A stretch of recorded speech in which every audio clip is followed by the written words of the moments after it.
പിന്നെ car spare parts കട തുടങ്ങി, ടയർ കട തുടങ്ങി. ഓരോ ബിസിനസ്സിൽ നിന്നും അടുത്തതിലേക്ക് പണം എങ്ങനെ കൈകാര്യം ചെയ്യണമെന്ന് പഠിച്ചു. അങ്ങനെ 1994 പ്രവീൺ ക്യാപിറ്റൽ എന്ന ഫിനാൻസ് കമ്പനി തുടങ്ങി.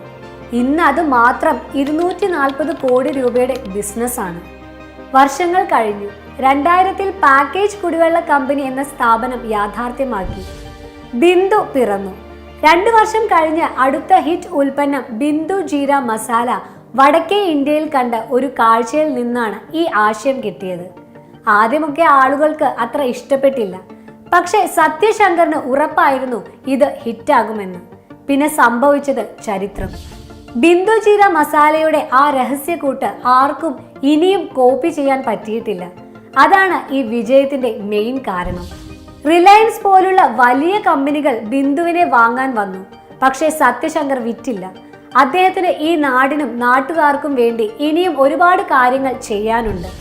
ഇന്ന് SG ഗ്രൂപ്പിൽ 10,000-ലധികം ആളുകൾ ജോലി ചെയ്യുന്നു. അതിൽ 60% സ്ത്രീകളാണ്. 2025 1000 കോടി രൂപയുടെ വിറ്റുവരവാണ് ലക്ഷ്യം. അതിനുശേഷം IPO 1 ലക്ഷം പേർക്ക് തൊഴിൽ കൊടുക്കുക എന്നതാണ് സത്യശങ്കറിന്റെ സ്വപ്നം.